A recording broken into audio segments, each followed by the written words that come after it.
तो पिछले हफ्ते सोने चांदी में जो जबरदस्त गिरावट आई थी, उसके बाद मार्केट ने एक ऐसी कमाल की वी शेप रिकवरी दिखाई है कि सब हैरान हैं।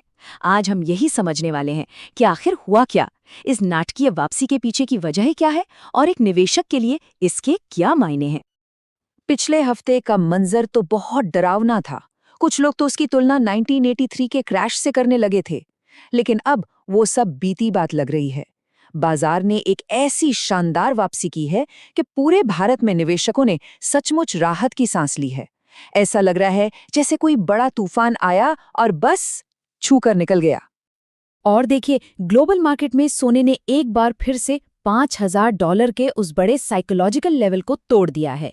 ये सिर्फ एक नंबर नहीं है, समझ लीजिए, ये बाजार के मूड में, सेंटिमेंट्स में एक बहुत बड़े बदलाव का साफ साफ इशारा है। इससे पता चलता है कि निवेशकों का भरोसा कितनी तेजी से वापस लौटा है। तो चलिए, अब मुद्दे की बात पर आते हैं। समझते हैं कि इस नाटकीय बदलाव के पीछे की असली वजहें क्या हैं। आखिर ऐसा क्या हो गया कि रातों रात बाजार की पूरी बाजी ही पलट गई? यही है वो $1 मिलियन का सवाल, जिसका जवाब अगली कुछ स्लाइड्स में हमें मिलने वाला है। चलिए एक एक करके इन वजहों की परतें खोलते हैं। देखिए, इस तेजी के पीछे असल में दो अलग अलग ताकतें काम कर रही हैं। एक तरफ है जियोपॉलिटिकल डर और दूसरी तरफ है आर्थिक अनिश्चितता। और इन दोनों ने मिलकर निवेशकों को सोने चांदी जैसे सेफ हेवन यानी कि सुरक्षित ठिकानों की तरफ भागने पर मजबूर कर दिया है। तो पहला कारण है जंग का डर। हाल ही में अमेरिकी सेना ने एक ईरानी ड्रोन को मार गिराया और इस एक खबर ने तनाव को एकदम से बढ़ा दिया है। इसी डर के चलते दुनिया भर के जो बड़े बड़े हेज फंड्स हैं, उन्होंने सोने में जबरदस्त खरीदारी शुरू कर दी है। कहते हैं ना, पुरानी कहावत आज भी उतनी ही सच है। और दूसरा बड़ा कारण है अमेरिका में चल रहा सरकारी शटडाउन। अब इसका मतलब ये है कि सरकार के पास काम करने के लिए पैसा नहीं है। नतीजा, बेरोजगारी और महंगाई जैसे जो बहुत जरूरी आर्थिक आंकड़े होते हैं, वो रिलीज ही नहीं हो रहे। तो जब निवेशकों को आगे का रास्ता ही साफ साफ ना दिखे, तो वो आंख बंद करके सोने की स्थिरता पर ही तो भरोसा करेंगे।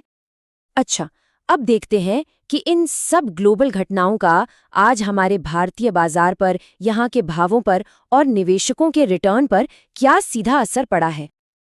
अब ये जो बात है ना, वो वाकई बहुत दिलचस्प है।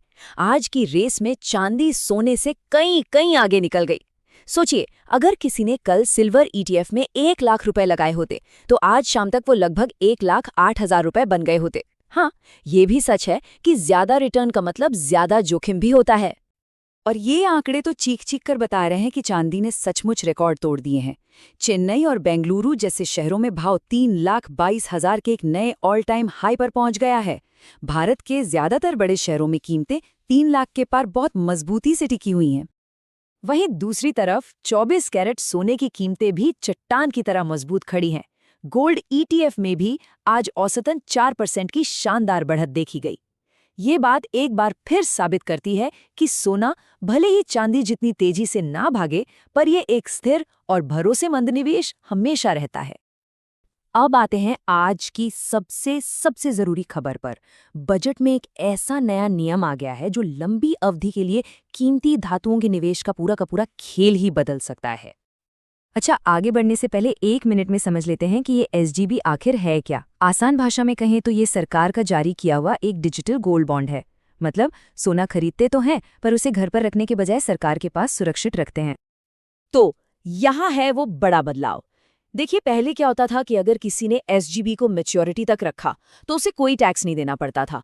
इससे कोई फर्क नहीं पड़ता कि उसने इसे सरकार से खरीदा है या स्टॉक मार्केट से। लेकिन अब कहानी बदल गई है। अब टैक्स फ्री का फायदा सिर्फ उन लोगों को मिलेगा जिन्होंने इसे सीधे सरकार से खरीदा है। अगर किसी ने इसे स्टॉक मार्केट में किसी और से खरीदा है, तो उसे मैच्योरिटी पर अब टैक्स देना ही होगा। और इस नियम का असर बाजार पर बिल्कुल साफ साफ दिख रहा है।